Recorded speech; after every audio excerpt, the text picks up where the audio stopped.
Glória a Deus. Se for para Jesus, eu acho que pode ser mais forte esse aplauso, hein? É para Ele. É para Ele. Porque Ele nos libertou. Ele nos salvou. Ele nos redimiu. Ele nos deu vida. Vida plena e vida em abundância. Louve ao Senhor com as suas mãos. Que a tua mão nessa noite não se prive de adorar ao Rei dos Reis. Aleluia, Senhor. Glória a Deus. Antes de iniciar, um aviso rápido para as crianças. Hoje nós temos um culto infantil. Um aviso também para os adolescentes. Também há um culto especial para os adolescentes. Quero saudar a todos enquanto as crianças e os adolescentes vão para o espaço deles, ali no anexo, no prédio anexo. Quero saudar você com a graça e a paz do nosso Senhor Jesus Cristo.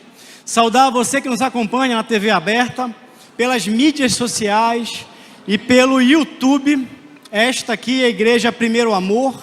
É uma igreja de fé reformada que está localizada aqui em Belém do Pará, aqui em São Brás, em Belém do Pará. E essa igreja não tem se privado de adorar ao Senhor, de louvar ao Senhor, de ministrar sobre a palavra de Deus e se colocar como atalaia, como sentinela da palavra do Senhor em nossa nação. Hoje à noite eu pretendo fazer com vocês uma reflexão sobre o dever do cristão na sociedade. Para isso eu vou fazer uso de um texto que eu li há alguns anos atrás, e esse texto me impactou muito fortemente e me fez reconsiderar o nosso papel como igreja de Cristo e como cristãos na sociedade. Eu queria te convidar a abrir a palavra no livro do profeta Ezequiel, capítulo 22, versículo 30. Enquanto você ouve a palavra, nós vamos agora um pouco aquietar para ouvir aquilo que o Espírito Santo tem a nos falar nessa noite. E a minha oração nessa noite é que o mesmo Espírito que estava aqui em adoração também seja um Espírito de aprendizado e de ensinamento da palavra. Que o nosso coração possa estar aberto e que nós possamos realmente ouvir aquilo que o Espírito Santo tem a nos falar nessa noite. Ezequiel capítulo 22, versículo 20, você pode acompanhar também aqui no telão, diz o seguinte: busquei entre eles um homem que tapasse o muro e se colocasse na brecha perante mim, a favor desta terra, para que eu não a destruísse, mas a ninguém achei. Vamos ler novamente? Busquei entre eles um homem que tapasse o muro e se colocasse na brecha perante mim, a favor desta terra, para que eu não a destruísse, mas a ninguém achei. Pode sentar, querido. Nos últimos anos, com tudo que nós temos observado em nível da sociedade brasileira, vem emergindo à tona a pergunta se a igreja de Cristo ela tem alguma responsabilidade nos rumos da sociedade. Será que nós como igreja, como corpo de Cristo, temos alguma responsabilidade no rumo da sociedade? Quando nós aceitamos a Jesus como Senhor e Salvador da nossa vida, será que nós atingimos ali a meta mais importante, a plenitude? Ou será que ainda tem algo mais que a igreja de Cristo tem a fazer, ou tem como objetivo, ou tem negligenciado? Sobre isso, cabe uma pergunta: de que forma nós temos ensinado a palavra de Deus? De que forma nós temos compartilhado a palavra de Deus? Na sua completude, de forma sistêmica, plena, integral, ou nós estamos lendo a Bíblia, ensinando a Bíblia de forma fragmentada e não na sua completude? Nós aprendemos que a Bíblia, ou da forma como nós entendemos, ela é muito mais do que um manual de fé e conduta individual. Quando nós começamos a estudar sobre cosmovisão bíblica, nós entendemos que a Bíblia, além de ser um manual de fé e conduta individual, também é um manual para a construção de nações felizes, justas, pacíficas e prósperas. E a pergunta que vem daí é: será que nós estamos realmente falando a respeito de alguns temas que são de natureza pública a partir de um olhar bíblico? Listei alguns aqui. Será que nós temos falado e ministrado sobre como é que a Bíblia ensina que o cristão deve se comportar a respeito da educação, da arte, da música, dos negócios, da liderança, sobre trabalho, ou Estado, ou ação social, ou sobre política? Bom, nessa perspectiva, quando nós começamos a estudar sobre cosmovisão bíblica, nós aprendemos que nós somos chamados para uma redenção pessoal. Jesus Cristo morreu numa cruz para que todos nós tivéssemos a oportunidade de termos uma nova vida, uma vida plena, uma vida livre, uma vida abundante. Mas quando Ele morreu numa cruz e nos resgatou, nós também somos chamados a sermos redentores da criação. Cada um de nós temos uma vocação, nós temos um chamado. Ali onde você exerce a sua vocação, ali você é um ministro do Evangelho, ali você é boca profética de Deus. Será que nós estamos sendo verdadeiramente boca profética de Deus? Quando a gente começa a estudar um pouco a história do cristianismo, nós percebemos que desde o início, ele teve como um dos seus pressupostos exatamente isso, a transformação individual, através daquilo que a gente chama de salvação, ou como está em Romanos 12:2, né? Da mudança da nossa mentalidade, da metanoia.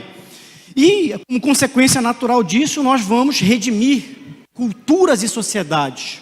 Você pode ler depois em 2 Coríntios, capítulo 5, versículos 17 a 19. Nós somos, portanto, responsáveis por uma dinâmica de expansão do reino. E isso está aonde? Na grande comissão que está lá em Mateus 28, 18 a 20. Somos, portanto, eu faço questão de repetir isso, chamados e vocacionados para impactar e transformar culturas e sociedades. Nós, através da cosmovisão bíblica, precisamos moldar, por meio da nossa ética cristã, da nossa moralidade cristã, a sociedade. E isso envolve temas os mais diversos, inclusive o processo político, sim.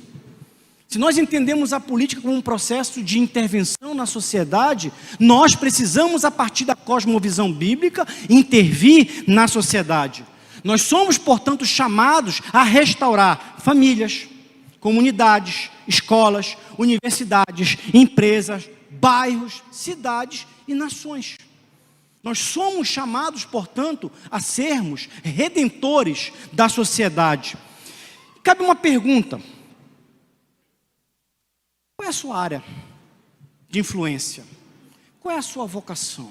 Qual é o seu chamado? Será que você tem exercido influência? Será que você tem sido boca profética de Deus? Será que você tem sido atalaia do Evangelho? Ou um sentinela na muralha em defesa da nossa crença, da nossa fé e dos nossos valores? Será que nesse país de maioria cristã, os cristãos estão efetivamente influenciando a sociedade? Será que estamos verdadeiramente contribuindo para a implantação do reino de Deus? Será que verdadeiramente nós entendemos o significado do venha o teu reino, faça aqui na terra a sua vontade como é feita no céu? Conforme Romanos 14:17, o reino de Deus não é comida nem bebida, mas justiça e paz e alegria no Espírito Santo. É o Shalom de Deus. Será que você tem sido instrumento de alegria, paz e justiça de Deus? É essa a reflexão que eu quero compartilhar com vocês nessa noite. Por isso eu peguei esse trecho que está dentro de um contexto. Se você na sua casa depois, e por questão de tempo nós não vamos ter condições de ler o capítulo inteiro, mas eu te faço um convite: leia o capítulo todo do livro do profeta Ezequiel, capítulo 22, que você vai entender que ali há uma boca profética que está exortando uma comunidade de fé. Essa comunidade de fé, em vez de discipular, em vez de ensinar, em vez de influenciar uma sociedade, estava sendo amoldada a essa sociedade, estava sendo ensinada por essa sociedade, estava sendo discipulada por essa sociedade. A sua mentalidade estava sendo, portanto, corrompida por essa sociedade.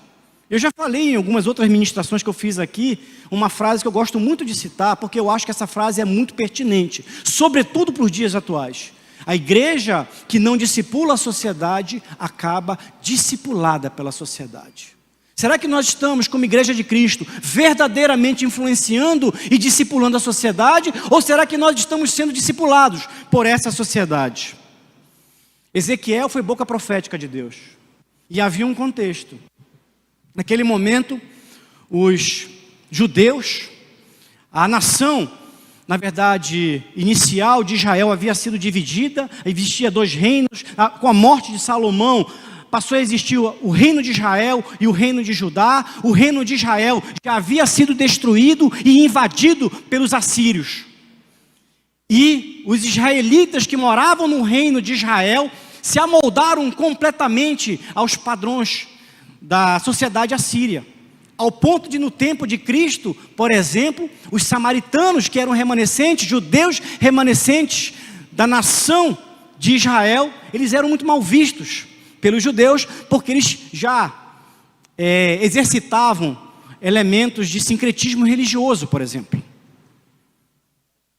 Mas o reino de Judá ainda permanecia de pé, e Nabucodonosor invade o reino de Judá, e leva consigo milhares de judeus para a Babilônia. Os principais líderes sacerdotes do reino de Judá foram levados para a Babilônia. E em vez de moldarem a Babilônia, em vez de influenciarem a Babilônia, esses líderes estavam sendo convertidos à religião da Babilônia, às crenças da Babilônia, aos costumes da Babilônia, estavam se amoldando a Babilônia. É nesse momento, portanto, que o Senhor levanta o Ezequiel, o profeta Ezequiel, como voz profética. E se você ler todo o livro do profeta Ezequiel, você vai ver diversas profecias. Naquele momento, de uma boca profética que se levantou, estava exortando os israelitas sobre a necessidade de uma mudança de comportamento, de atitude. E é isso que nós estamos lendo aqui, portanto, no capítulo 22. Ezequiel foi levantado como um atalaia de Deus. Ezequiel foi levantado como um sentinela na muralha, para defender a nação de Israel.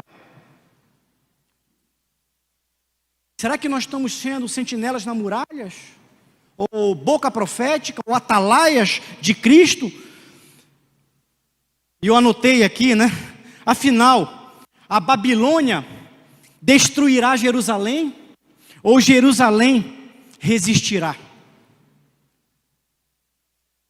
Você vai ler que, infelizmente, Jerusalém foi destruída, porque a nação de Israel não deu ouvidos à boca profética de Deus. Nós podemos fazer essa pergunta nos dias de hoje.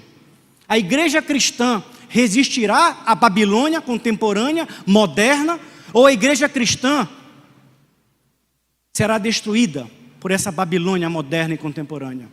A essência do cristianismo será destruída. Busquei entre eles um homem que tapasse o muro e se colocasse na brecha perante a mim, em favor desta terra, para que eu não a destruísse, mas a ninguém achei. Há um simbolismo aqui. Na antiguidade, as cidades possuíam muros. Havia um constante confronto entre nações. E as cidades muravam, construíam muros para impedir que assaltantes, que invasores, que nações inimigas entrassem, saqueassem, destruíssem e tomassem conta das suas terras ou das suas cidades. E toda vez que você vê uma muralha com uma brecha, é um sinal de que há vulnerabilidade. Essa cidade está, portanto, vulnerabilidade. Brechas é sinônimo de ameaça. Brecha é sinônimo de vulnerabilidade. O que é impressionante quando a gente lê o capítulo 22 do livro do profeta Ezequiel é o enorme paralelismo que nós podemos fazer com o que nós estamos vivenciando atualmente na nação brasileira. Quando você lê na sua casa com calma, você vai refletir sobre o que eu estou dizendo. Assim como os profetas diversas vezes se levantaram, e assim como Ezequiel diversas vezes profetizou, alertou, admoestou a nação de Israel naquele momento, a igreja de Cristo vem sendo alertada, vem sendo admoestada sobre a necessidade de um reposicionamento. Sobre a necessidade de um reposicionamento.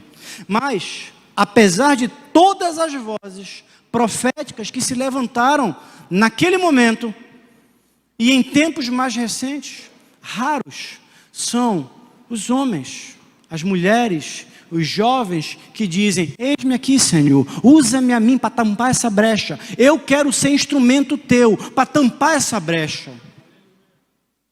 Quantos de nós verdadeiramente entendemos o chamado profético que está sendo feito à igreja de Cristo nos últimos tempos? Ou será que nós estamos nos acomodando a vir para um culto religioso num dia de domingo, para tentar recarregar a energia ao longo da semana, sem entender que nós estamos sendo, pelo Espírito Santo, constrangidos a termos uma mudança de atitude? Como eu falei anteriormente, existe um manual para a construção de nações felizes, justas, pacíficas e prósperas. Esse manual está aqui. Esse manual está na mão de muitos de vocês. Esse manual está no celular de vocês. Mas será que esse manual está verdadeiramente aqui? Será que esse manual está verdadeiramente aqui? Será que esse manual tem produzido mudança?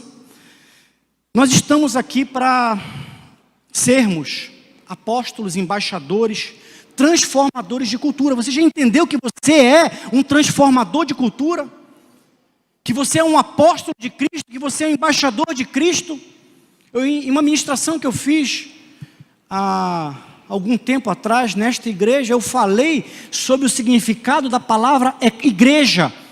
No original, eclésia, grego, não era uma palavra religiosa, era uma palavra de origem política das polis gregas. Era uma assembleia pública que decidia e que deliberava sobre os rumos da sociedade. Será que você está sendo verdadeiramente a eclésia de Cristo, chamado para fora, vocacionado para impactar e transformar a cultura, a sociedade da sua nação? Entendam que a nossa fé é celebrada todo domingo, ou todo culto, ou todo serviço religioso que você frequenta ao longo da semana.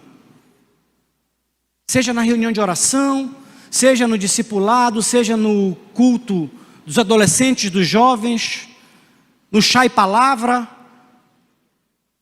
Mas a nossa fé possui um caráter pessoal. Mas apesar de possuir um caráter pessoal, porque você é convidado individualmente por Jesus a fazer parte do reino de Deus. Jesus bateu individualmente na porta de cada um de nós e nos fez um convite. E nós aceitamos esse convite. Nós entendemos que não há outro caminho. Ele é o caminho, Ele é a verdade, Ele é a vida. E ninguém vai ao Pai a não ser através dEle. Mas essa fé que possui um caráter pessoal, individual, ela é celebrada nos domingos ou nas cerimônias públicas que nós fazemos nas igrejas, mas ela é manifesta todos os dias com aquilo que nós fazemos na sociedade, através dos nossos atos, através das nossas ações. Você tem gerado impacto no seu dia a dia? O que a sua fé tem gerado de impacto nos relacionamentos do seu cotidiano, do seu dia a dia? Naquele momento, naquela ocasião que nós acabamos de ler, e quando Ezequiel fala, o Senhor estava procurando alguém que influenciasse, que impactasse, que refletisse o caráter de Deus, que refletisse a ética de Deus, que refletisse a moralidade de Deus, que se colocasse na brecha. Os judeus, ao invés, como eu já disse, de transformar a cultura da Babilônia, estavam sendo discipulados pela Babilônia. E nós vemos que nesse processo de discipulamento que acontecia sobre a comunidade de fé naquele momento, e que acontece também em nossa comunidade de fé nos dias de hoje, 4 instituições fundamentais que conformam uma sociedade estavam sendo corrompidas: os indivíduos, as famílias, o próprio Estado, o governo e a eclésia, a igreja. Quando nós fazemos um paralelo, e é possível fazer um paralelo com o que está acontecendo em nível de Brasil hoje, é assustador e é um alerta à Igreja de Cristo contemporânea. Eu queria pedir para projetar Ezequiel 22, 29. E agora nós vamos ver como é que cada uma dessas instituições estava sendo corrompida. Havia uma corrupção generalizada. Os judeus haviam sido, portanto, amoldados ao padrão da ética babilônica, ao padrão da cultura babilônica, ao padrão da religiosidade babilônica. As famílias estavam sendo destruídas, os indivíduos estavam destruindo a sociedade, estavam sendo corrompidos, a sua ética e a sua moralidade estava sendo permissiva. E ali Ezequiel, como voz profética, diz: contra o povo desta terra praticam extorsão, andam roubando, fazem violência ao aflito e ao necessitado, e ao estrangeiro oprimem sem razão.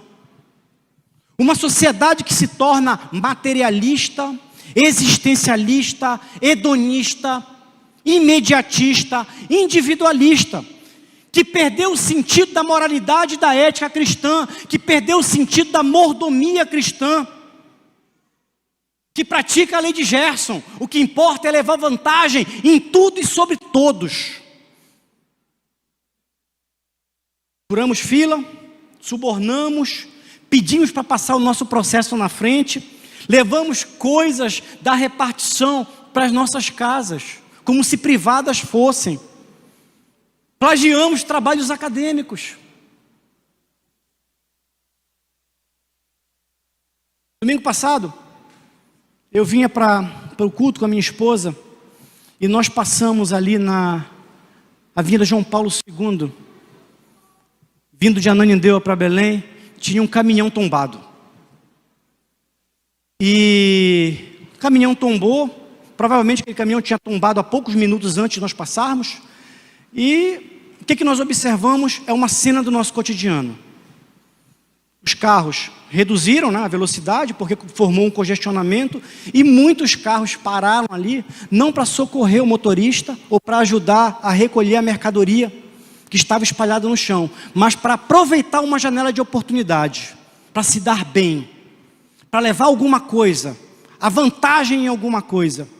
E me chamou muita atenção quando nós paramos em um dos carros, aonde fora do carro havia um casal com estereótipo muito conhecido nosso, e atrás do carro havia um dizer bem grande: o Senhor é meu pastor. E eu fiquei refletindo naquele momento. Muito provavelmente, daqui a alguns minutos, estão dando a paz do Senhor, estão louvando, estão glorificando, talvez ministrando, mas não deixaram de aproveitar uma oportunidade. Quantos de nós vemos num domingo, adoramos, louvamos, cantamos, pregamos, oramos, vestimos uma capa de crente, de cristão, mas ao longo da semana cometemos atos que não condizem com a nossa fé e com a nossa moralidade? Quantos de nós estamos com uma ética e uma moralidade corrompida, mas nós ainda insistimos em exigir que os nossos representantes públicos sejam honestos, probos, éticos e tenham um caráter ilibado? Aquela sociedade estava completamente corrompida. Aquela sociedade estava com seu padrão ético adulterado, contaminado com o padrão ético da Babilônia. Em vez de impactar e transformar a sua realidade, eles estavam se amoldando ao padrão de comportamento daquela época. Mas os príncipes daquela nação, que deveriam dar exemplo, e aqui eu vou pedir para ler Ezequiel 22, de 6 a 12, que deveriam dar exemplo, e aqui a palavra príncipe, nesse contexto, vem do original, nasce, que significa líderes influentes, por exemplo, chefes de família, pessoas importantes, pessoas que exerciam influência na sociedade. Esses que deveriam, portanto, dar influência, não davam influência. E vamos ver o que o Ezequiel estava dizendo aqui. Eis que os príncipes de Israel, cada um segundo o seu poder, nada mais intentam, senão derramar sangue. No meio de ti, diz o profeta, para a nação de Israel na Babilônia, desprezam o pai e a mãe, praticam extorsões contra o estrangeiro e são injustos para com o órfão e a viúva. Desprezastes as minhas coisas santas e profanastes os meus sábados. Homens caluniadores se acham no meio de ti, para derramarem sangue. No meio de ti comem carne sacrificada nos montes e cometem perversidade. No teu meio descobrem a vergonha de seu pai e abusam da mulher no prazo da sua menstruação. Um comete abominação com a mãe do seu próximo, com a mulher do seu próximo. Outro contamina torpemente a sua nora. E outro humilha no meio de ti a sua irmã, filha do seu pai. No meio de ti aceitam subornos para se derramar sangue. Usura e lucro tomaste, extorquindo. Exploraste o teu próximo com extorsão, mas de mim te esquecestes, diz o Senhor. É uma sociedade que pratica corrupção. E a gente aprende que só existe o corrupto porque há o corruptor, aquele que corrompe. São prestadores de serviço que enganam seus clientes, mentem, roubam, não cumprem o que foi acordado. São empresários que fraudam licitações e compras públicas. São pessoas influentes que apoiam corruptos, pois tem alguma coisa a ganhar ou alguma vantagem a levar. Há uma deturpação do padrão familiar bíblico. Estimula-se o incesto, estimula-se a pedofilia, estimula-se o poliamor, desonram os pais, desonram a família, profanam e corrompem aquilo que é santo, viram as costas para a ética, viram as costas para aquilo que é de Deus. São pessoas que até mesmo frequentam comunidades de fé, vão num culto dia de domingo, iam à sinagoga naquele momento, mas que realmente faziam isso como apenas um ato religioso. Cantam, louvam, oram, assumem cargos de liderança, mas ao longo da semana não tem pudor ou peso na consciência para praticar aquilo que não é correto, que não é ético ou não é justo. Sentem-se, portanto, extremamente à vontade, sem remorsos. E esse padrão de comportamento se espelha nos representantes públicos. Ezequiel, capítulo 22, 27, fala exatamente sobre isso, dos líderes políticos.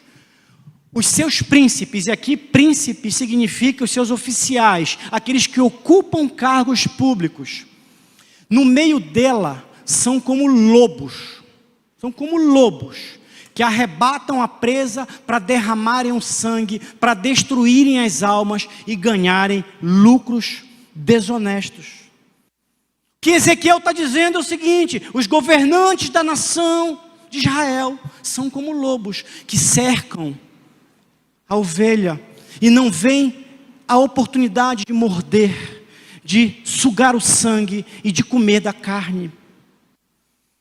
Olham inclusive para a própria igreja como uma presa a ser devorada. De onde vêm os governantes? Do povo. Os governantes saem do meio do povo. Eu copiei duas frases aqui, uma da Landa Cooper, que diz o seguinte: nenhum povo terá governantes com uma moralidade melhor que a do povo que os elegeu.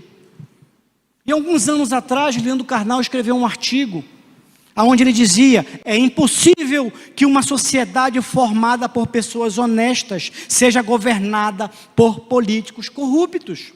Assim como é impossível que uma sociedade de pessoas corruptas seja governada por políticos honestos. Nós gostamos de criticar a prática corrupta dos nossos governantes, mas qual tem sido a prática da maioria de nós? Com que critério nós temos escolhido os nossos representantes, o nosso prefeito, os nossos vereadores, os nossos deputados, os nossos senadores, o nosso governador e o nosso presidente da República? Com que critério nós estamos elegendo? Eu não preciso ir muito longe para dizer que há uma epidemia de corrupção no Brasil. O Brasil vivencia, e não é de hoje, já há algum tempo, uma epidemia de corrupção. A corrupção nesse país foi banalizada, legitimada, e os fins acabam justificando os meios. Sedimentamos na nossa nação uma cultura do populismo, do personalismo, do rouba mas faz, ou do rouba mas me favorece de alguma forma. Então eu vou apoiar e vou votar, mesmo sendo corrupto e bandido, porque me favorece de alguma forma. Eu tenho alguma coisa a ganhar. Eu vou levar vantagem em alguma coisa. Se a sociedade está corrompida, quem é que deveria chamar o processo à ordem, como diriam os advogados? Vamos chamar o processo à ordem. Exortar, corrigir, admoestar. Quem? Os sacerdotes. No nosso tempo, os pastores e líderes religiosos. Mas como estavam os pastores e líderes religiosos naquele momento? Ezequiel 22, 26, fala sobre isso. Os seus sacerdotes transgridem a minha lei e profanam as minhas coisas santas. Entre o santo e o profano não fazem diferença, nem discerne o imundo do limpo, e dos meus sábados escondem os olhos. E assim sou profanado no meio deles. Quantos estão profanando o nome do Senhor? Sacerdotes violando leis, profanando coisas santas, não fazendo diferença entre o santo e o profano, ensinando que o impuro vale a pena. Quando isso acontece? Quando é que isso acontece? Quando prostituem os púlpitos, dando honra a quem não tem honra. Quando defendem valores contrários aos princípios bíblicos, apoiam o comportamento errado e a corrupção. Quando se calam quanto à iniquidade que está permeando a sociedade. Quando o púlpito não mais corrige, admoesta, exorta, constrange. Quando não são mais boca profética de Deus. As mensagens que emanam do púlpito são mensagens desconectadas do seu contexto de sociedade, da sua realidade. A nação geme, mas os sermões falam de coisas desconectadas. A liberdade vai sendo paulatinamente cerceada no país, o país literalmente pegando fogo, mas a mensagem do domingo à noite é como viver uma vida monástica. Como viver uma vida monástica.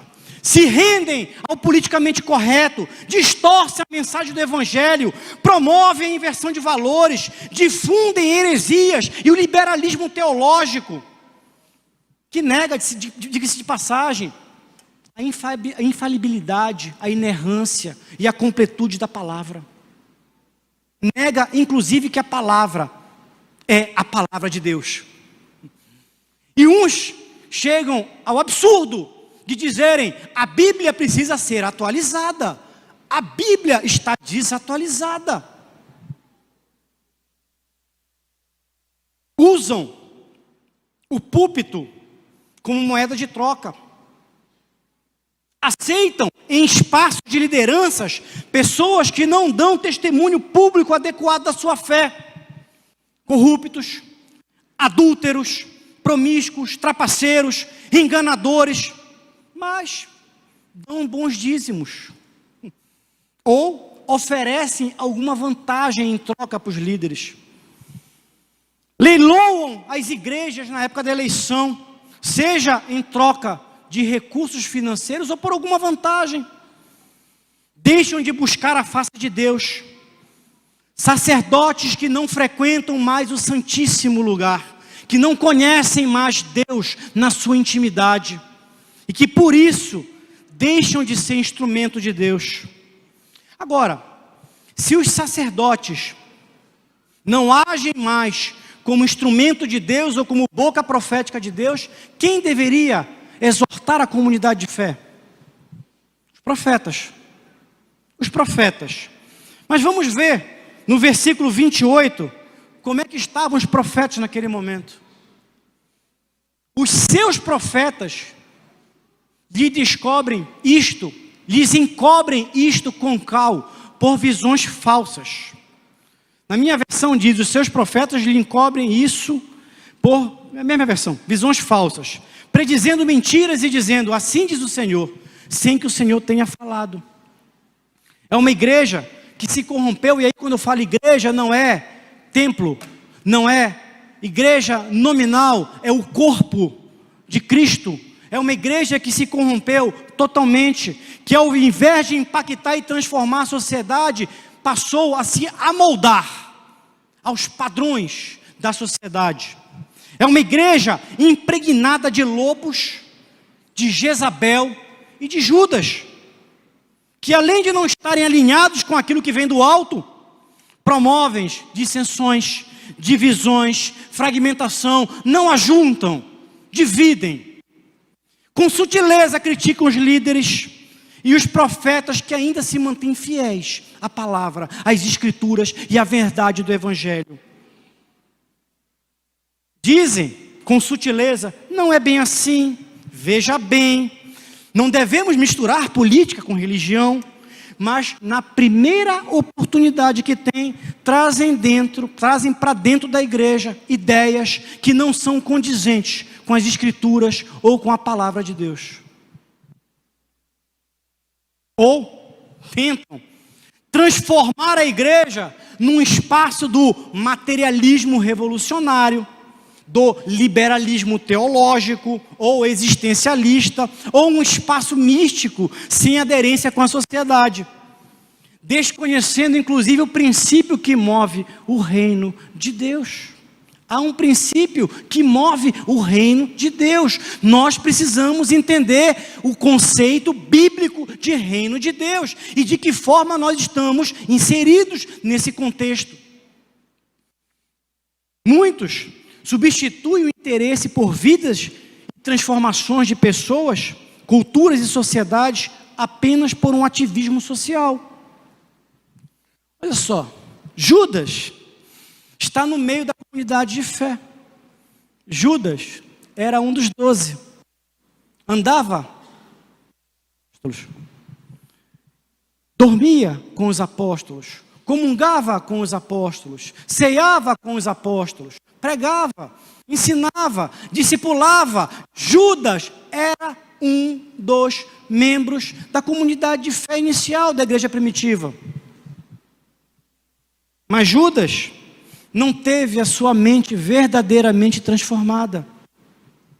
Judas não entendeu a mensagem que Jesus estava pregando. E Judas ainda acreditava que podia mudar a sua história e a história da sua sociedade a partir de um ato pessoal próprio ou de um ato revolucionário. É interessante que Judas nos deixa uma lição. Enquanto os outros discípulos dormiam, Judas agia. Jesus chamava insistentemente alguns dos seus discípulos: venham orar comigo, vamos orar, eu preciso que vocês orem comigo. E os discípulos dormiam. E enquanto os discípulos dormiam, Judas agia. Enquanto muitos daqueles que ainda mantêm um coração e uma mente fiel dormem, Judas age. Judas age no meio da igreja. Não é bem assim. Com sutileza vão desconstruindo a palavra, vão plantando discórdias, vão distorcendo a mensagem do Evangelho. Quem irá fechar as brechas? Já falei no início que brecha é sinônimo de vulnerabilidade. E essa vulnerabilidade, ela se torna latente quando aquela cidade, ela está cercada, quando ela está sitiada, quando ela está prestes a ser invadida. Esse era o contexto da sociedade naquele momento. A sociedade estava, portanto, sitiada pela cultura babilônica. Haviam várias brechas. Se ninguém se colocar na brecha para repelir o inimigo, a cidade será conquistada. Jerusalém foi destruída. Mas é a nossa sociedade hoje. Que futuro nós podemos esperar de uma nação no qual a corrupção se tornou uma prática aceita e generalizada? Na qual o Estado deixa de ser um instrumento da sociedade, mas a sociedade passa a ser serviçal de um Estado cada vez mais guloso, agigantado, ineficiente, burocrático e corrupto. Uma sociedade que pretende distribuir renda, mas não espera responsabilidade, esforço próprio, meritocracia. Cria-se uma armadilha da dependência perpétua. Isso não dialoga com a cosmovisão bíblica.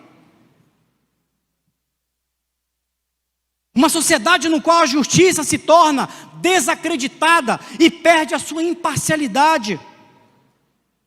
Na qual a instituição que deveria ser a guardiã das leis rasga a própria Constituição e adota julgamentos por conveniência. Dependendo de quem está sendo julgado, o julgamento é um ou é outro. Que futuro nós podemos esperar de uma nação na qual minorias organizadas estão impondo o seu padrão moral sobre uma grande maioria apática, desinteressada e descomprometida, na qual a agenda pública passa a ser centrada na redefinição do conceito de família, no combate à heteronormatividade e na instituição do modelo do poliamor, na introdução do ensino de ideologia de gênero para crianças, no incentivo ao e para a liberação do aborto, que busca, portanto, assassinar crianças inocentes que nunca cometeram um crime. Dados do Ministério da Saúde já mostram que a cada ano acontecem entre 1 milhão e 1,5 milhão de abortos no Brasil. No incentivo ao sexo fora do casamento. Que futuro nós podemos esperar de uma nação na qual a igreja, que nós consideramos a última muralha de proteção, não fecha as brechas? Quando Deus procura, portanto, um homem, Ele procura aqueles que têm convicção e coragem para assumir um posicionamento público dizendo: assim diz o Senhor. Assim diz o Senhor. A palavra do Senhor diz isso. Mas, se não há homens dispostos a isso, ou que se envergonham do Evangelho, não quero me indispor, porque não querem assumir riscos, haverá consequências. Assim diz a voz profética do Senhor. A sociedade, portanto, sofre com a consequência da corrupção. Versículo 31 mostra exatamente isso que o profeta está dizendo. Eu vou ler o versículo 30, e em seguida eu engato no 31 para você entender a sequência. Busquei entre eles um homem que tapasse o muro e se colocasse na brecha perante mim, a favor desta terra, para que eu não a destruísse, mas a ninguém a achei.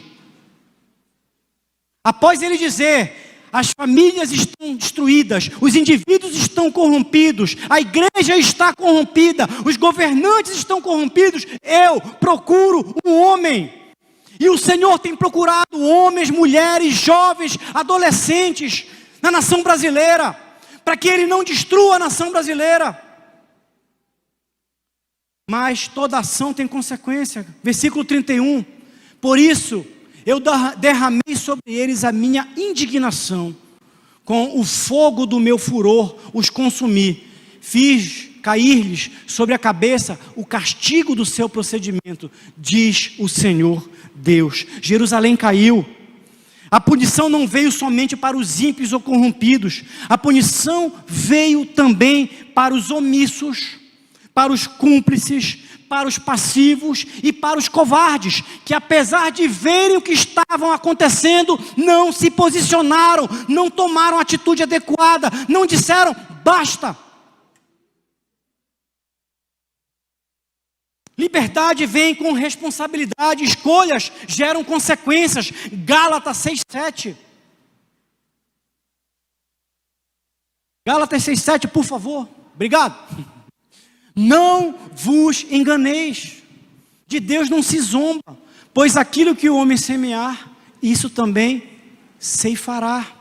O que nós estamos semeando na nação brasileira, será aquilo que nós vamos colher na nação brasileira. Há uma brecha, há uma voz profética, há uma exortação.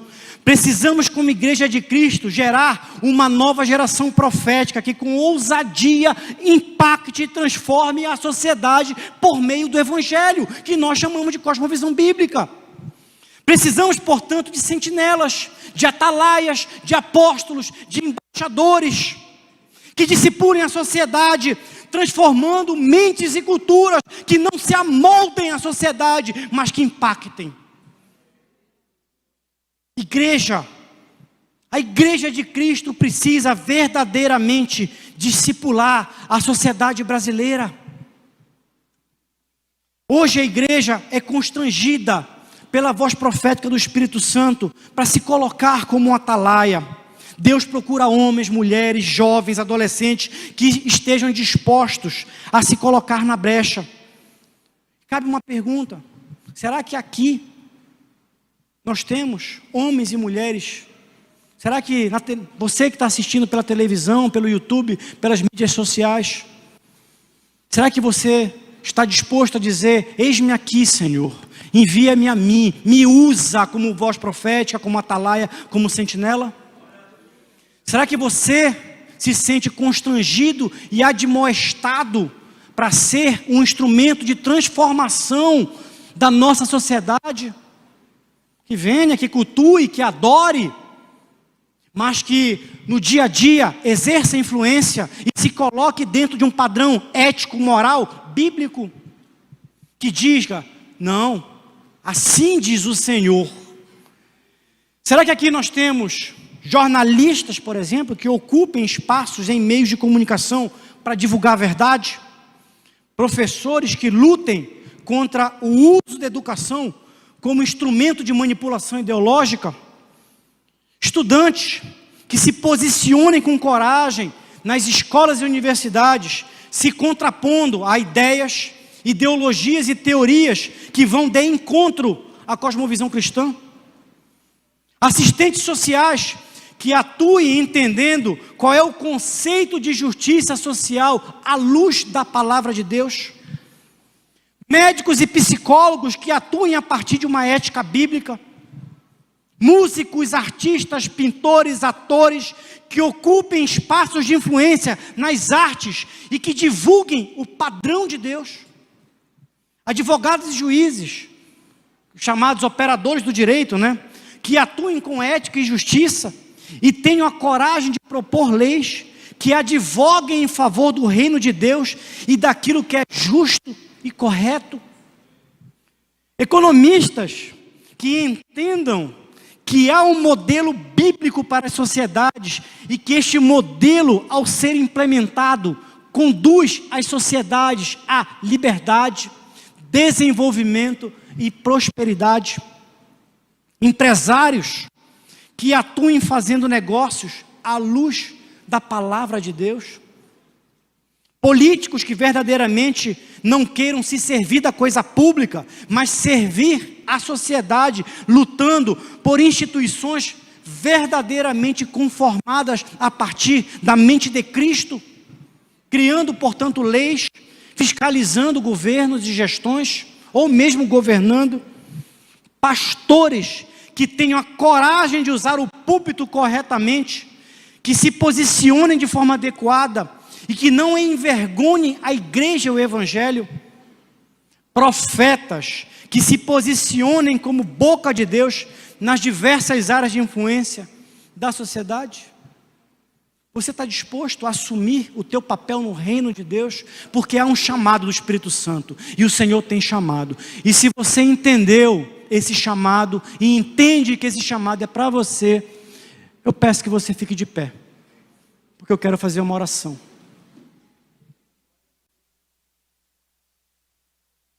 Busquei entre eles um homem que tapasse o muro e se colocasse na brecha perante mim a favor desta terra, para que eu não a destruísse. O Brasil precisa de homens, de mulheres, de jovens, de adolescentes que se coloquem na brecha. Se você entende que você pode se colocar numa brecha específica, na sua área de atuação, me acompanhe nessa oração. Eu quero orar por você agora. Senhor, nós queremos te agradecer pelo culto de hoje à noite, Senhor. Pelo ambiente, na hora do louvor, Senhor. Porque nós verdadeiramente percebemos que ali o Teu Espírito Santo se fazia presente no meio de nós. Queremos te pedir, Senhor, que Tu possas realmente sondar cada coração e cada mente aqui, Senhor. Em cada um aqui há um desejo, Senhor. Eu não sei se cada um levantou aqui apenas para seguir um padrão de conformidade social, ou se realmente há um desejo no mais íntimo ali, de ser um instrumento Teu, Senhor, em qualquer área de atuação.